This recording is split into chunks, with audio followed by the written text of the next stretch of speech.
get into the next video. Hi, YouTube. Unseen. Okay, we watched the channel yesterday. I liked it, so we're gonna see what's going on today. But this video is serial killer taken down by 91-year-old grandma. The case of Mary Bartel. How are you a serial killer and you're getting taken down by a 91-year-old, bro? How ass are you know what? Let's just watch, bro. Let's just watch. Let's see what happened in this video. This footage hides the most disturbing secret. At first glance, everything looks normal as the woman in red walks through her local Walmart buying groceries. But look closely. That woman do not look 91. Followed. This man has been walking behind her, stalking her through many aisles, to the cash register and out the exit, before entering his car and following her out of the parking lot. The woman being followed is 81-year-old loving grandmother Lou T. Harris.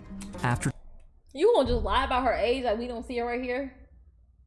You won't say in the title in the first 5 seconds that 2 different ages. Checking multiple retirement home security cameras, there appears to be footage of the same man stalking elderly women in many different outfits, blue nurse scrubs, a healthcare provider t-shirt, and even seen pretending to be a plumber. You sick fuck! In retirement communities across Dallas, Texas, hundreds of elderly women started to die in disturbing ways, exactly like Lou T. Harris. We were looking at 700 or more unattended deaths. I've never seen a case of this magnitude. The Dallas police were investigating these deaths as one-offs. They weren't looking for a serial killer. But everything changed on March 19, 2018, when 91-year-old Mary Bartel was attacked. Oh, 2 different women. I'm sorry. I don't know the man behind this channel yet. I'm new here. I'm sorry, Unseen. You were right. I was wrong. You was right. I was wrong. Wait, 700 what? 700 what? I missed it. Pretending to be a plumber. In retirement communities across Dallas, Texas, hundreds of elderly women started to die in disturbing ways, exactly like Lou T. Harris. We were looking at 700 or more unattended deaths. You killed 700 people?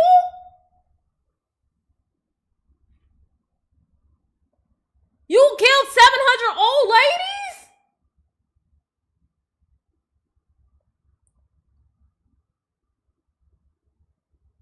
Whoa. Wait, hold Never on. seen a case of this magnitude. The Dallas police were investigating these deaths as one-offs. They weren't looking for a serial killer. But everything changed on March 19, 2018, when 91-year-old Mary Bartel was attacked. Because why is he targeting grandmas? Because he's a weak, insecure, pussy-ass nigga who know not to try with nobody. I'm talking about nobody else. Nobody else, bro. He has to go for the old and feeble, okay? He has to go for the old and feeble. He even believed that the children would have whooped his ass, so he had to go to the old and feeble, bro. That's why. In her retirement community, as she's rushed to the hospital, police had no idea that she just outsmarted a serial killer. Oh, period. The year is 2016. Mary Bartel, The 91 years easiest, bro. old, lives The a ones peaceful in life in Dallas, homes. Texas. For the past 4 years, she has called Preston Place, a luxury retirement community, her home with her beloved husband, Don. Retirement communities are supposed to offer a safe and comfortable environment, providing all the amenities of a real home in a resort-like setting, perfect for Mary and other seniors. Safe and secure in a 16-acre gated community. It's really nice. The people are just great. Everybody has got such a friendly attitude. I just know it's messy in these retirement communities. Mary and Don were happily married for 67 years, until Don passed away in 2015. Though she deeply misses him, as the years go by, Mary stays active in her community, finding comfort in her close-knit family. Her routine consists of going to mass, a daily exercise class, and spending time with her many friends. Mary was a sweetheart. That's what we She was strive just right for. around the corner from our apartment. But on March 19th, 2018, things took a disturbing turn for the worse. At 9:26 a.m., a 911 dispatcher in Plano takes a call. On the other line, an elderly woman's voice is in a panic. She's calling from Preston Place Retirement Home. What's the emergency? We have a neighbor that we cannot awake. It was supposed to be like any normal day. Jackie, Mary's close friend, was on her way to pick her up for their daily exercise class, but this time, something was off. When she arrived at Mary's front door, her friend wasn't waiting outside as usual.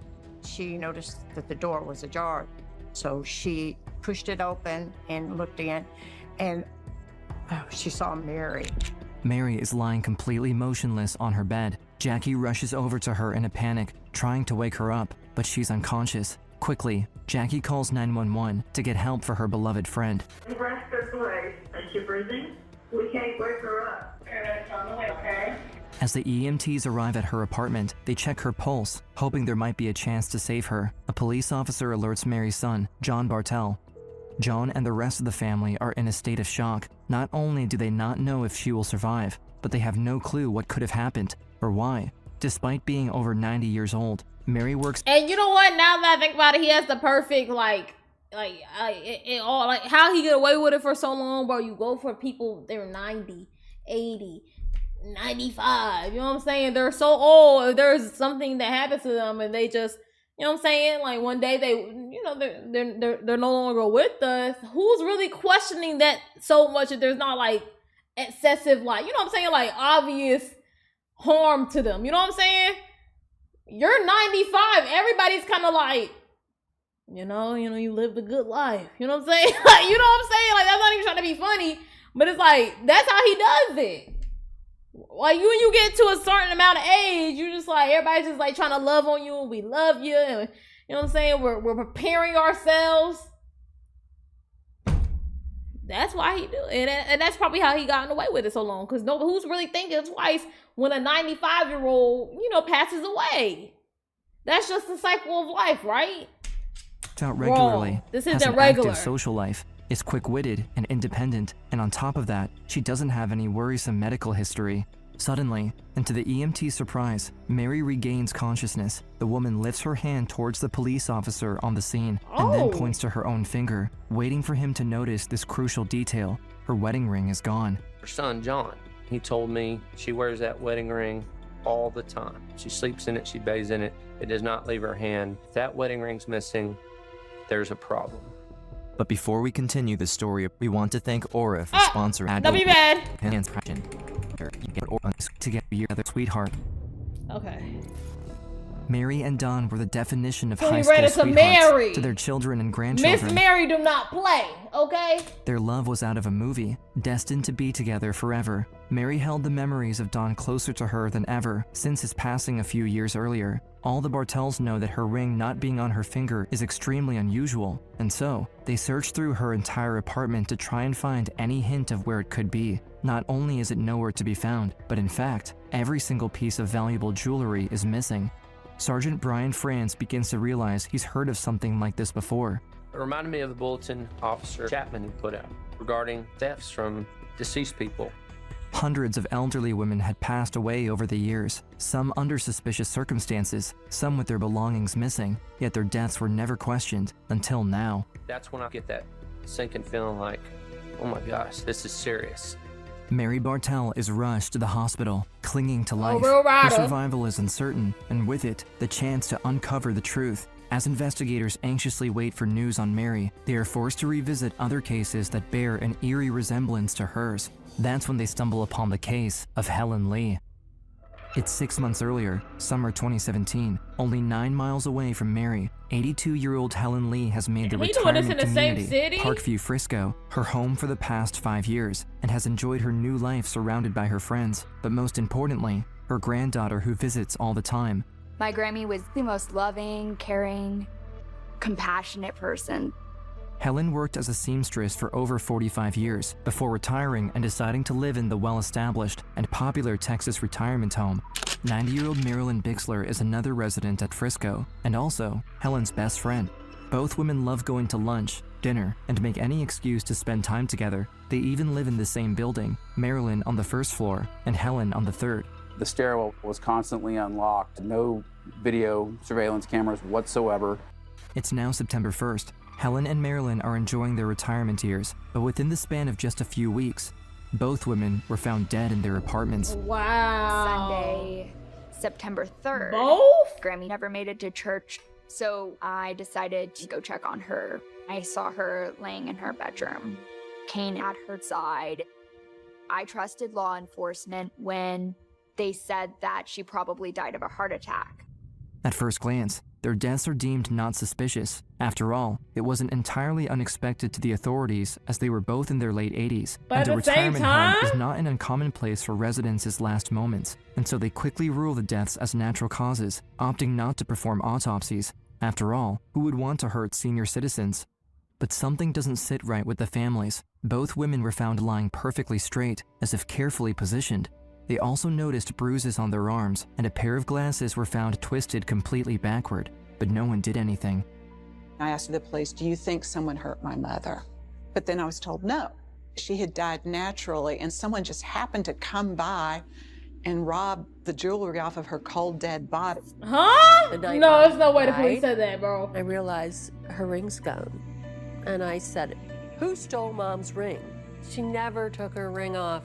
With new robberies continuing to pile up, local police are now forced to dig deeper. They uncover a troubling pattern. A string of elderly women over the years, all found dead under similar circumstances, all missing valuable jewelry, wedding rings, gold necklaces, even a Rolex watch. The total worth of stolen items exceeds $500,000. Wow. And the timing of the disappearances with the deaths is too coincidental to ignore. This points to something far more sinister. Normally you have maybe 3 deaths a year at Tradition Prestonwood. Now we've got several deaths in 3.5 months with stolen jewelry. Wow. There should be alarms going everywhere. $500,000? Between 2016 and 2018, hundreds of senior citizens' deaths are now being investigated, and each of them can be traced back to only 4 luxury senior living facilities.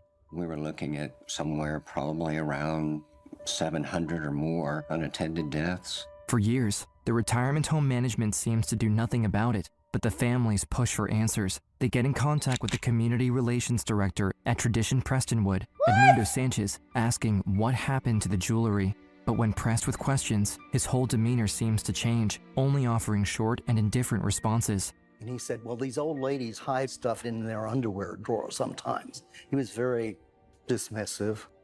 Residents decide to take action themselves and begin to put up warning posters, alerting everyone about the jewelry thefts and encouraging them to lock their doors to stay safe. The posters, however, are swiftly taken down by retirement home management, who claim they were not approved and could cause unnecessary worry and stress among the residents. Something was not right. The community relations director said it was sudden, heart attack, she just dropped dead. Finally, after many complaints, in the fall of 2016, detectives decide to look into the situation more and bring Edmundo Sanchez into the police station for questioning. Detective Allen, badge number 7025. And I'm Edmundo G. Sanchez. My title is Community Relations Director. What do you think has happened to the children? The only ones that were up there that were not supervised were the paramedics. The families claimed that their mom had jewelry and it was missing. Miss Purdy passed away in her bedroom. I looked in and the paramedic immediately ushered me out. Is there a staff meeting talking about growing issues about what just occurred? Yeah, we're all like, no, come on, this has to stop. The casual tone of his response alerts some of the local police. Now, getting even more suspicious, the sergeants start inquiring about surveillance footage in all the retirement homes. To their surprise, so a bunch of your community members are dropping dead and a bunch of their jewelries are going missing. You're like, damn, like this is crazy, ain't it? And you go about your day, so y'all don't like, oh, let's put cameras, let's monitor, let's do this, let's just nothing. It's revealed that not only are cameras limited overall, but at Preston Place specifically, there are no cameras on the 3rd or 4th floors, meaning that almost all of the doors and exits are unmonitored. It seems like it would almost be too easy for someone to slip in and out unnoticed.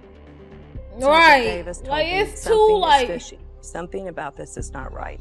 The police pursue every possible lead, even questioning the paramedics on the scene, but without physical evidence, suspects, or anything substantial other than the missing jewelry, they quickly reach a dead end. The paramedics, they're all cleared. No one touched the body, it was covered up. The case is closed, no arrests are made.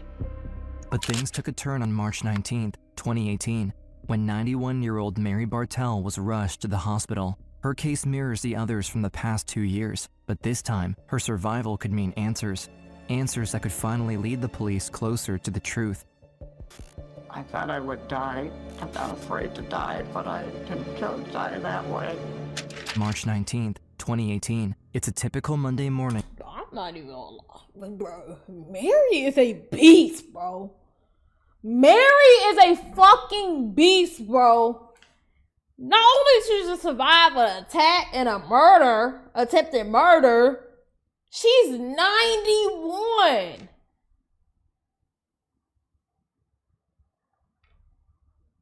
At Preston Place Retirement Home, Mary is in her apartment at her computer. You moving good, girl. Writing an email to her children when at approximately 8:30 a.m., there's a sudden knock at her apartment door. I heard this very insistent rapping at the door. Mary, assuming it's probably a friend or a trusted staff member, unlocks her front door to greet the person, but as the lock clicks, a tall man pushes the door open. In a panic, Mary tries to keep it closed, but the man forcefully enters her apartment. That's when Mary notices something disturbing. The man is wearing green rubber gloves. I knew instantly when I saw those 2 green rubber gloves, my life was in grave danger. He said, "Don't fight me, lie on the bed."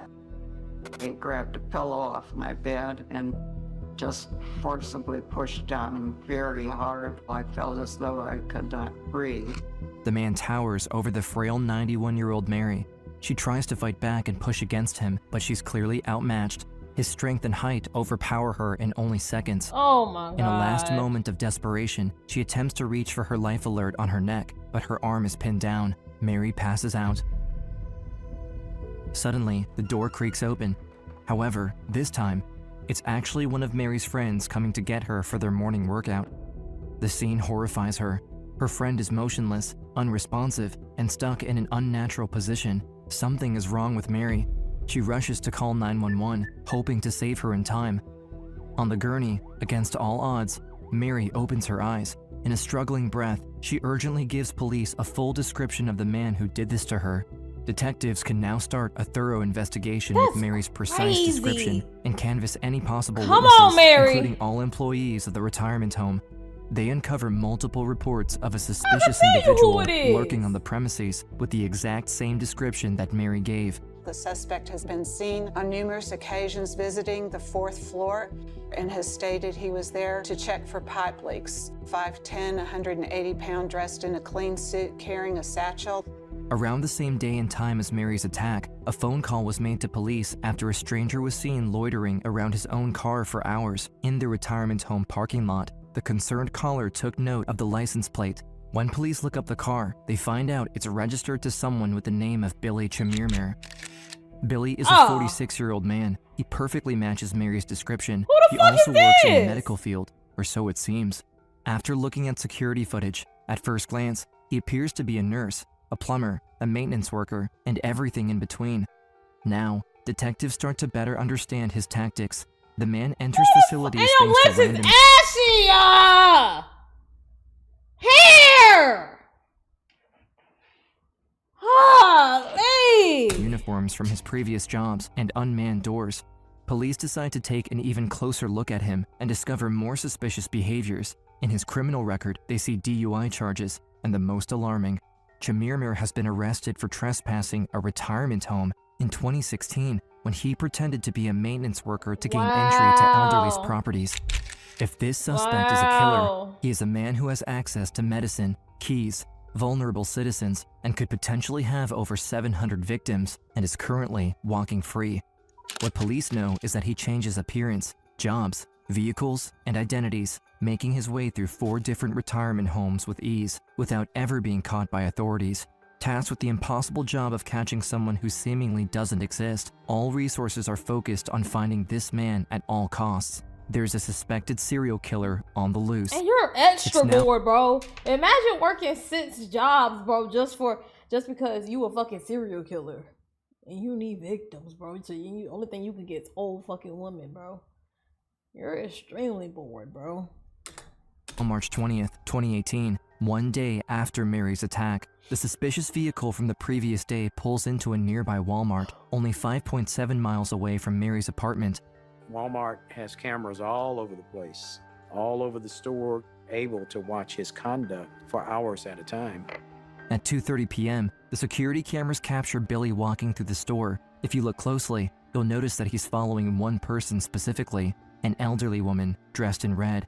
The man mirrors her exact movements and stalks her through aisles for over 20 minutes. Oh my As the God! woman casually finishes her shopping and gets back in her car to go home, she doesn't notice the suspicious vehicle and the man from Walmart still following her out of the parking lot. It is terrifying to think that you could just be going your merry own way in Walmart, be followed home. It's now Bro, that's what, bro, that's why I say I'd rather look crazy than for one of y'all niggas to be stalking me, bro. I'd rather look crazy. That's why I'm always, I be in my own home. I be like Andre's fucking grandma, bro. Because if I don't, God, I hope y'all never been followed. But I have been followed. I have been stalked, preyed upon, whatever. That shit is genuinely such an unsettling fucking feeling, bro. You have to watch your surroundings, bro. You have to watch your surroundings. It doesn't matter where you're at, what time of the day is, bro. That shit is crazy. Where I was crazy at, sis, bro, no. I'm talking about people I still, to this day, I don't even know who the fuck they were. To this day, I still don't even know who the fuck they were. They will follow you. They will stalk you. They will follow you into stores. They will do this. They would, like, it's genuinely terrifying, bro. 5:50 p.m., hours later. On that same day. But then again, that's why he goes after these old elderly women. Because you know what, an old elderly woman who lives in a retirement home and she just going out for her morning strolls and get her groceries for the week and waddle her way home and live her cute old life, bro. She's not trying to work. She's not worried about that. He knows that. I don't even pull into my house with their cars behind me. Bro, I literally will watch a car. I will literally miss my exit. I will miss my home. I will miss everything. If I think you're following me, I promise you I will keep driving. I will keep driving. I will go somewhere else. I will let you believe that I'm going somewhere else, bro. Fuck no. Police finally spot Billy's vehicle. According to their descriptions of Billy, the driver is a perfect match. Police tail the vehicle as it enters an apartment complex. The suspect stops in front of a dumpster, gets out of his car, and throws something unidentified inside of it. While some of the officers continue to follow him, the others go investigate the dumpster. They retrieve the items their suspect has left behind and make a shock. Damn, how you a serial killer stalking people and you don't even realize you being stalked? You just bad in all corners, bro. You bad in all corners. Discovery. There's a beautiful, bright red jewelry box. It seems to have been broken into. Some valuables were left behind, but most importantly, they find an old name tag inside the box. Along with the document, the name reads Lutie Vang Harris. Police quickly search the name and find an 81-year-old woman who lives less than 2 miles away. It's now a race against time. There was a decision made quickly. Go to that residence and do a welfare check. One of the neighbors asked me, is everything okay? I said, yes, sir, we just need to check the welfare of the lady who lives here. And he said, well, she should be fine. I saw her at the post office at 4:30. Since it's in their jurisdiction, ultimately force entry into the residence. As police rush inside the home, they're sadly too late. The body of an elderly woman is found, and she matches the description of Lutie Harris. The family members are immediately notified. Lutie Harris's granddaughter, Karen Vuong, knows something must have gone horribly wrong when one day, her dad unexpectedly picks her up from school. My dad picked me up from the university. He immediately burst out sobbing, like, Karen, I have to tell you something. Jesus Christ. Rest in peace, bro. She's gorgeous, and she loved dressing up. She had a little kid smile. We'll never understand or know why he chose her, of all people. I was at the place where I was already terrified, triple checking the locks, making sure that no one was following. Initially, Lutie Harris's apartment showed no signs of a break-in, and no details seemed suspicious. But because of the previous discovery of her jewelry box in the dumpster, the search for the suspected serial killer reaches a new level of urgency.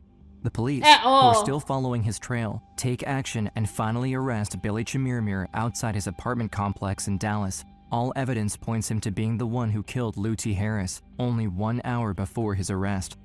Sources say suspect Billy Chamirmir is being held here at the Dallas County Jail on a capital murder charge. He is taken down to the police station and immediately put inside the interrogation room. Billy feigns his innocence and confusion when confronted with his actions and the evidence. Keeping his cool, the detective presents him with irrefutable proof of his guilt. Chamirmir's apartment, Dallas found several cell phones, gloves, a printed out passport. Fuck this for an nigga, alias. bro. In his vehicle and in his apartment, police had found multiple this pieces nigga, of jewelry bro. belonging to previous victims and evidence linking to more than one suspicious death. In an attempt to get more information, police go to local pawn shops and jewelry sellers, bringing a picture of Chamirmir, hoping they might recognize their prime suspect and gather even more evidence. One of the owners of Diamond and Gold Exchange immediately recognizes Chamirmir as a regular customer, appearing in security footage consistently. He's laughing, shaking hands. He portrayed himself as a buyer and a seller of jewelry, obtaining it legally. This was his job. Through multiple different pawn shops, diamond stores, and even online marketplaces such as eBay, Chamirmir There you go, put it reportedly made on. over $100,000 selling jewelry.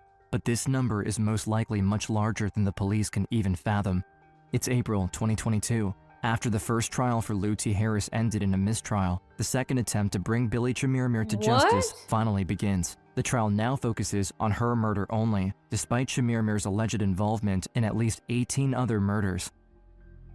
The trial of Billy Chamirmir starts in just a couple of hours. Prosecutors believe that the evidence against Chamirmir in the murder of Lou T. Harris is the strongest. She's the last victim he's accused of killing about an hour before his arrest. Counsel, how does your client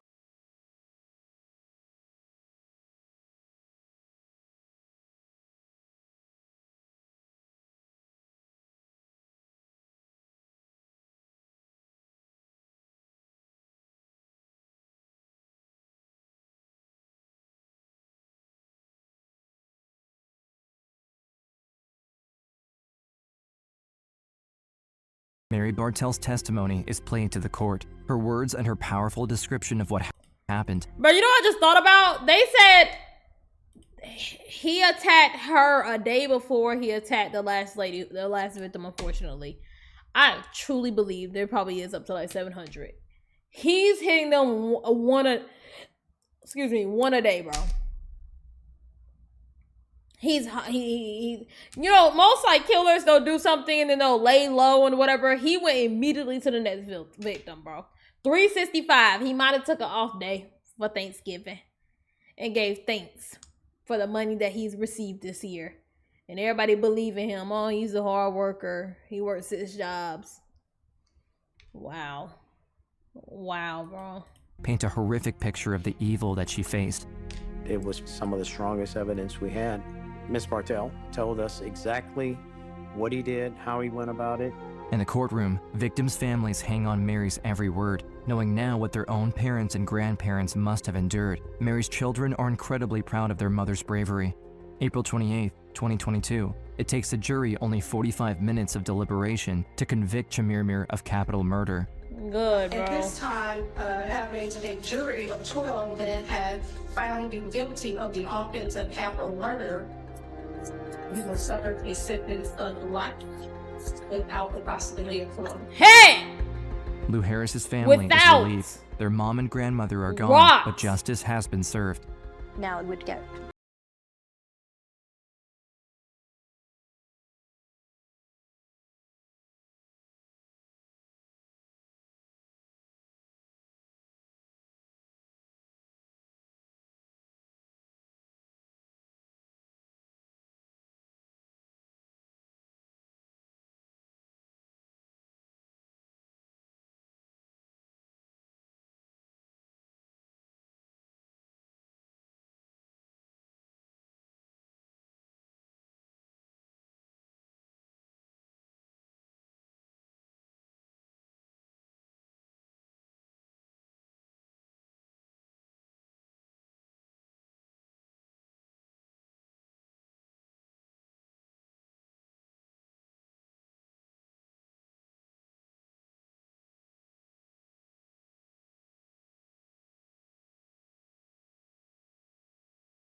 sick individual, bro. Pay attention to the man in the dead.